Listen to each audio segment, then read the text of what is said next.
Bonjour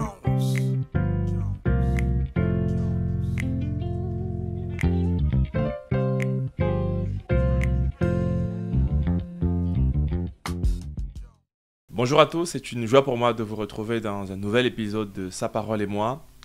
Ces moments à part autour de la parole de Dieu afin de la méditer, de la laisser grandir en nous et au travers de nous. Car nous sommes convaincus d'une chose, c'est que la parole de Dieu détient tous les ingrédients pour bâtir une vie chrétienne en bonne santé. Et c'est tout l'enjeu de ces capsules. Si vous êtes nouveau sur cette chaîne ou sur cet épisode, sachez que régulièrement, en moyenne tous les 2 semaines, on met une nouvelle vidéo qui dure en moyenne 20 minutes pour étudier un sujet en particulier concernant la parole de Dieu pour notre vie au quotidien. Et depuis maintenant 2 épisodes, nous traitons la question de comment être transformé. Et ça, c'est le titre de cette série dans laquelle nous sommes, comment être transformé. On est convaincu que c'est possible d'être transformé, bien que dans les faits, ce n'est pas toujours évident. Dans le premier épisode, on a vu les 4 puissances de transformation. Ces facteurs que Dieu nous communique afin d'être réellement transformé. On a vu la puissance de l'originalité. La Bible dit ne soyez pas conformés au siècle présent et soyez transformés par le renouvellement de l'intelligence. Donc ça, c'est la première puissance. La seconde puissance, la puissance de la métamorphose. Et on voit que Dieu nous transforme et comme un papillon, une chenille qui se transforme en papillon, Dieu est capable de nous transformer en faisant de nous quelqu'un de totalement différent. Et c'est une métamorphose. On a vu comment cela arrive lorsqu'on observe et on écoute, parce que ce qu'on voit et ce qu'on admire est ce que nous devenons dans la durée. La puissance de la parole de Dieu, qui a la capacité de nous façonner, de nous transformer, et la puissance de l'onction. Donc ces 4 puissances, lorsqu'ils sont actifs dans nos vies, ils nous transforment. On a également vu 4 dispositions intérieures. C'est dans l'épisode précédent, comment ces dispositions peuvent nous amener à être complètement transformés. Les puissances viennent agir en nous. Les dispositions sont des dispositions intérieures qui nous permettent d'être transformés. Ce sont des terrains adaptés afin de voir nos vies transformées. On a vu 4 dispositions. La première, c'était la disposition d'accepter de mourir. La Bible dit que si le grain de blé accepte de mourir, il pourra porter du fruit. Et donc, si on veut être transformé, il faut qu'on accepte de perdre certaines choses. La deuxième chose, c'est d'accepter de revivre, parce qu'il faut mourir, c'est vrai, mais il faut revivre. Ça veut dire ce qui nous pousse, ce qui nous porte. Ce ne sont plus uniquement nos envies, nos besoins, mais c'est ce que Dieu nous pousse à faire et nous conduit ainsi à revivre. Comme Christ est mort, il a été ressuscité. On a vu qu'il faut accepter les relations. Tout comme la Bible nous invite à entretenir de belles relations avec le Père, d'entretenir les relations avec les frères et les sœurs. Si on accepte ces relations, elles vont nous changer. Mon épouse, mes enfants, mes amis, mes pères spirituels ou mes pères naturels ont contribué à me transformer, tout comme les différentes amitiés que je construis. Et le dernier, c'était le 4e, comment accepter notre appel. Notre appel nous transforme à mesure que nous y entrons. Et ça, c'est extrêmement important. Ces 4 dispositions nous amènent réellement à nous transformer. Aujourd'hui, ce dont on va parler, ce dont on parle dans cette capsule, c'est comment mieux se connaître. Et donc, finalement, accepter ce qui ne change pas de ce qui peut changer. Et donc, le titre de cette capsule, c'est « Se connaître et connaître l'autre, ce qui changera ou pas ». Se connaître, connaître l'autre, ce qui changera ou pas. Parce qu'il y a des choses dans nos vies qui vont changer et d'autres qui ne changeront jamais. Si une antilope prie de tout son cœur pour être changée en léopard, il y a de très peu de chances qu'elle soit exaucée. Il y a de très peu de chances qu'elle change sa nature. Il y a de très peu de chances que Dieu transforme sa nature et fait d'elle, qui était une antilope, à un léopard. Nous avons une identité. Il y a des choses avec lesquelles on est, avec lesquelles on est identifié. Nous devenons cette personnalité ou bien cette personne que Dieu a créée, qui sont innées en nous, qui vient de notre héritage et qui ne changera pas. C'est difficile de voir un éléphant donner naissance à un serpent. Ça n'a pas de sens, c'est anormal.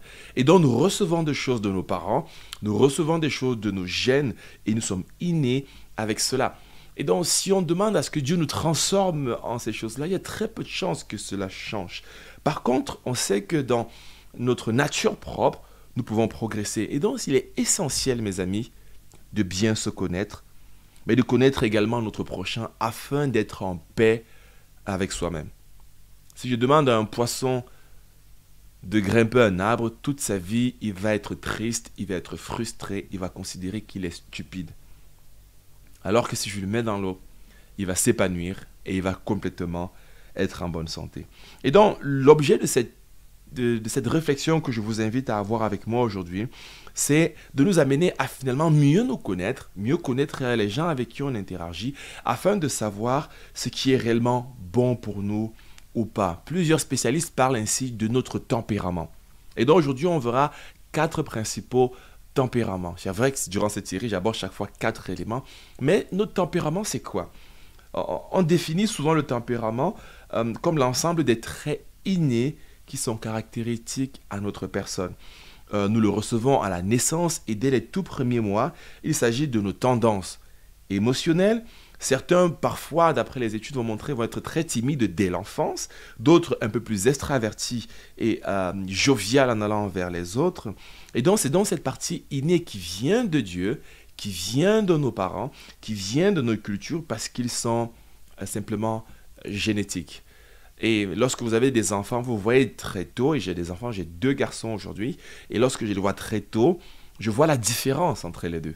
Ce n'est pas que l'un a été élevé différemment, c'est juste qu'ils sont nés différents, et il faut apprendre à accepter leur personnalité. Et c'est donc ça le tempérament.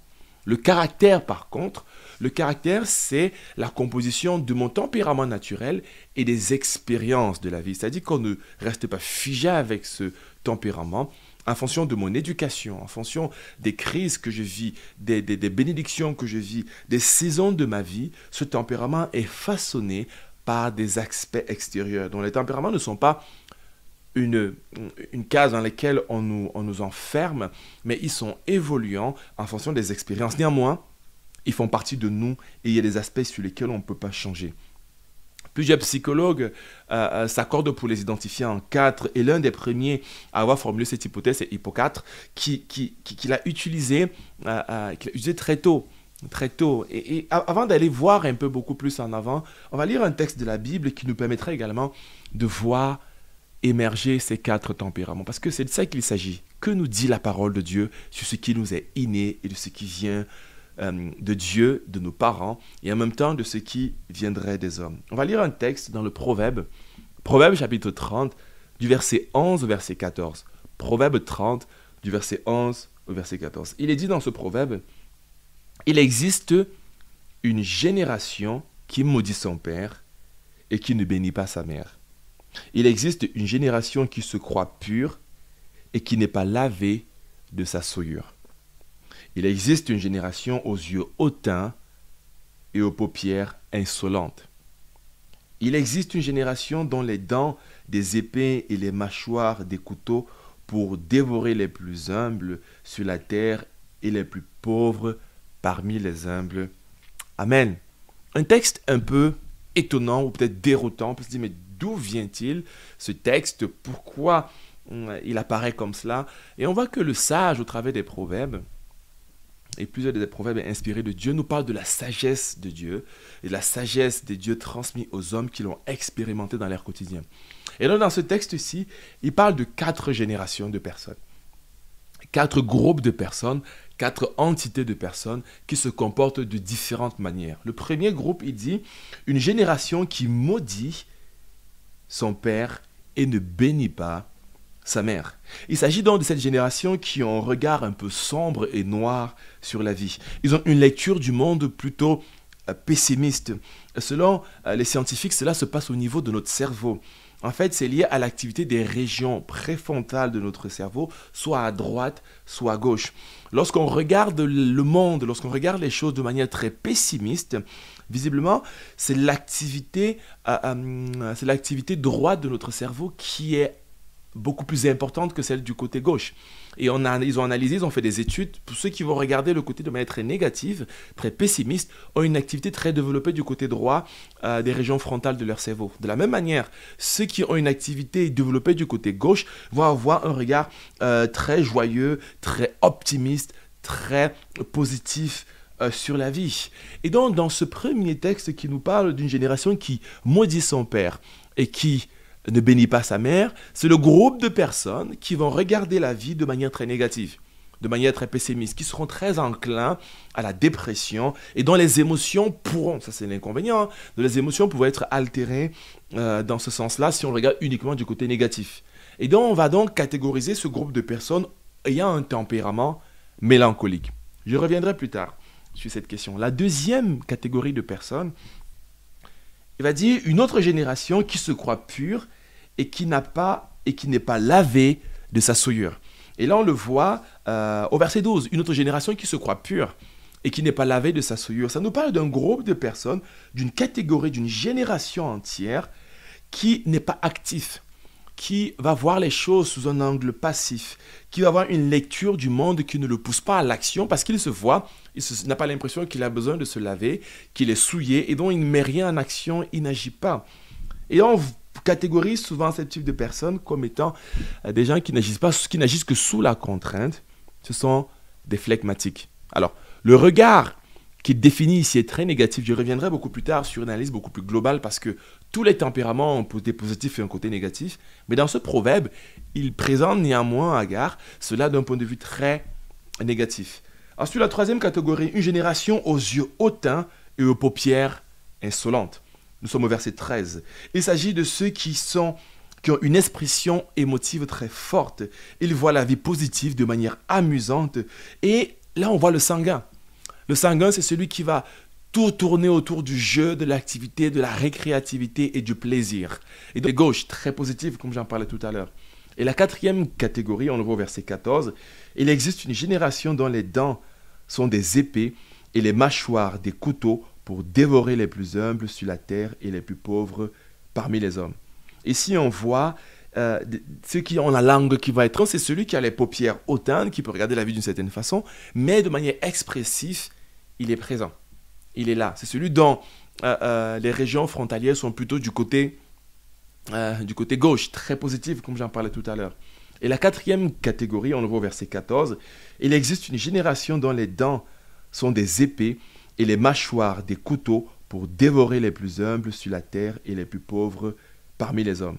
Ici, on voit ceux qui ont la langue qui va être facile, qui vont blesser facilement. Il dit qui ont des mâchoires comme des couteaux pour dévorer ceux qui sont humbles. C'est des gens qui ont pour but, qui sont orientés vers le but, vers l'objectif, vers ce qu'ils doivent accomplir, peu importe s'ils cassent un peu à côté sur le passage. Le plus important, c'est sa spontanéité, c'est l'objectivité, c'est la détermination. Et là, on voit les caractéristiques un peu négatives du colérique, de la personne qui est spontanée. Et donc, on voit donc 4 grandes catégories de personnes. Les sanguins, les mélancoliques, les flegmatiques et les colériques. Et donc, ce proverbe décrit donc des caractéristiques qui sont innées, des choses qui sont en nous et qui peuvent avoir des proportions différentes. Certains, ça va être beaucoup plus marqué et d'autres un peu moins. Et donc, certains spécialistes vont les classifier en termes de couleur. On va dire que les colériques, c'est la couleur rouge. Pour ceux qui ont déjà eu à faire un test disque, on voit les colériques, c'est la couleur rouge. Les sanguins, c'est la couleur jaune. Les flegmatiques, ce sera la couleur verte. Et les mélancoliques, plutôt, ceux qui auront la couleur bleue. Et donc, on va classer cela par couleur. On a tous un peu de ce tempérament. Cependant, il y en a certains pour lesquels c'est le dominant et une autre couleur, c'est le secondaire. Il y en a d'autres pour lesquels le dominant sera peut-être colérique et le secondaire sera mélancolique. Ça va les amener à agir ainsi d'une certaine façon et ça va décrire ces personnalités. C'est important de les connaître, de les comprendre.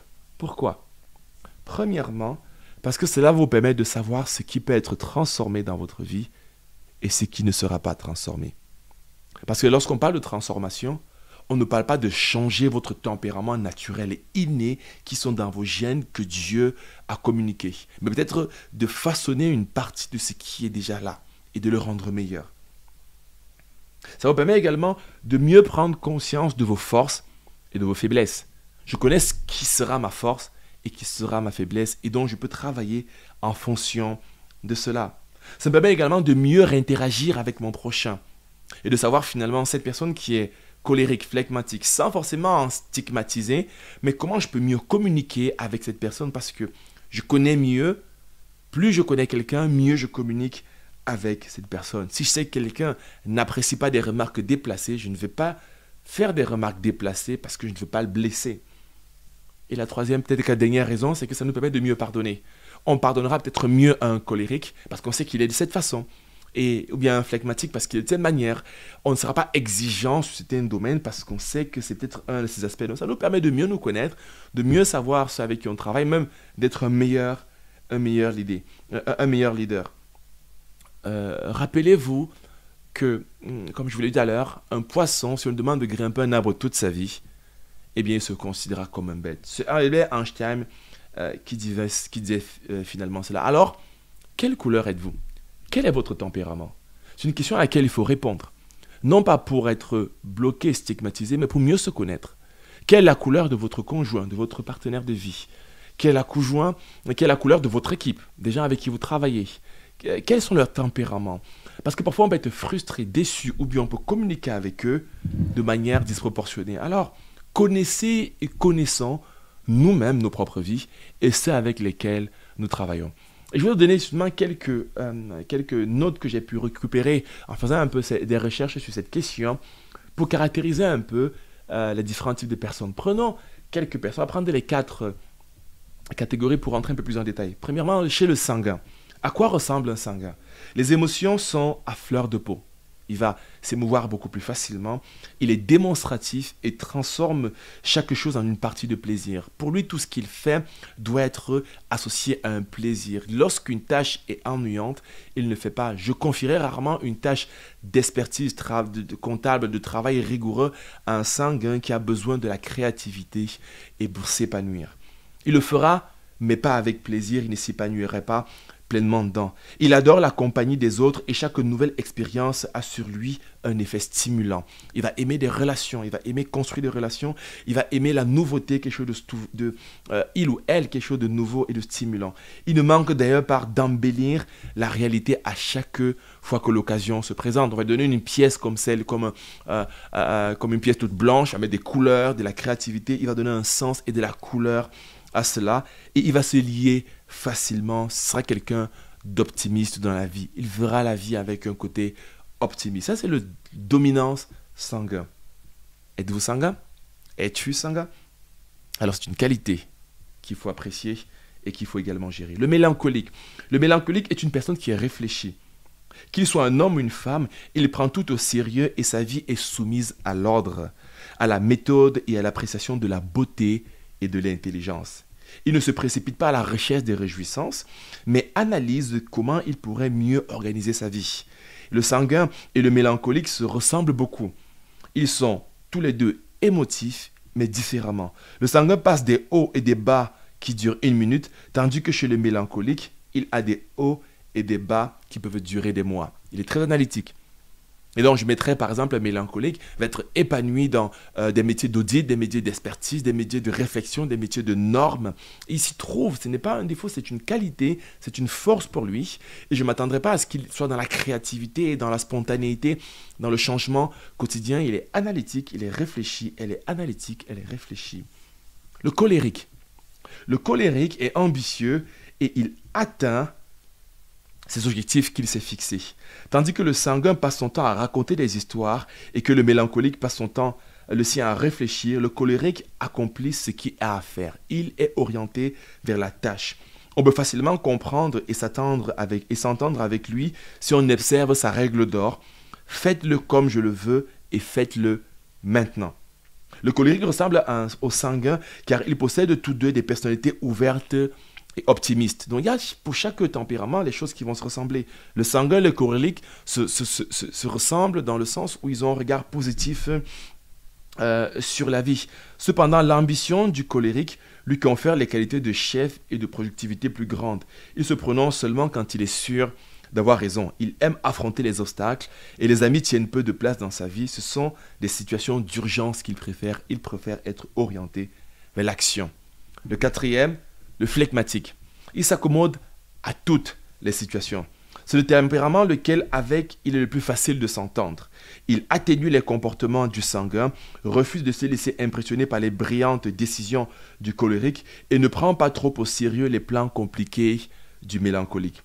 Dans le juste milieu, le phlegmatique chemine tranquillement seul en évitant les conflits et les prises de décision. Tandis que le colérique veut tout commander, le phlegmatique a tendance à attendre qu'on lui demande d'agir et il ne cherche pas à se faire valoir. Il a beaucoup d'amis car ses qualités le conduisent à entretenir des relations humaines positives. Il sait écouter et est généralement très calme et maître de lui-même. Voilà, de manière globale, les 4 tempéraments qui peuvent aussi se trouver dans les 4 couleurs, le rouge, le jaune, le bleu et le vert. Quel tempérament êtes-vous aujourd'hui? Il y a des choses que vous n'allez pas changer.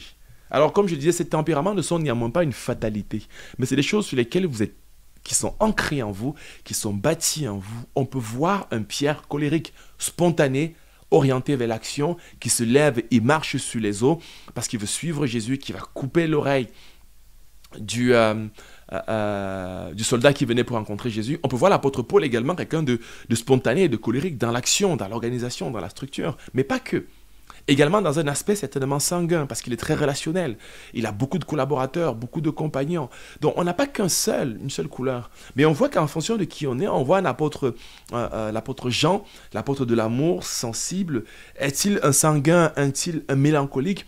À voir. On voit son écriture, on voit sa façon de faire la vie, mais en étudiant les personnalités, et on peut étudier tous les 12 apôtres et même toute la Bible, David, sous ces différentes personnalités-là, on peut étudier les grands leaders du monde actuel. Mieux vous vous connaissez, mieux vous connaîtrez vos points forts et vos faiblesses. Mais ça ne reste pas une fatalité. Parce que la parole de Dieu, lorsqu'elle vient dans vos vies, elle vous transforme, elle vous façonne.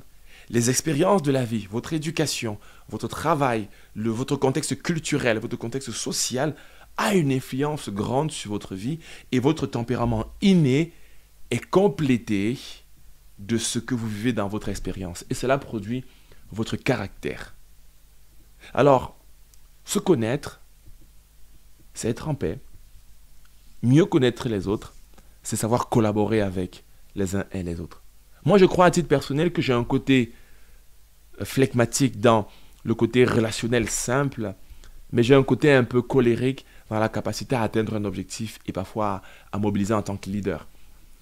Lequel est dominant? Parfois, je pense que c'est le colérique qui est dominant, mais pas dans l'émotion, mais pas dans la directive, mais aussi le côté phlegmatique dans la capacité à pouvoir m'entendre ou accorder les uns avec les autres. Je connais les forces des uns et les faiblesses des autres. Je connais mes faiblesses qui peuvent naître de la dimension phlegmatique. Je connais les faiblesses qui peuvent naître de la dimension colérique.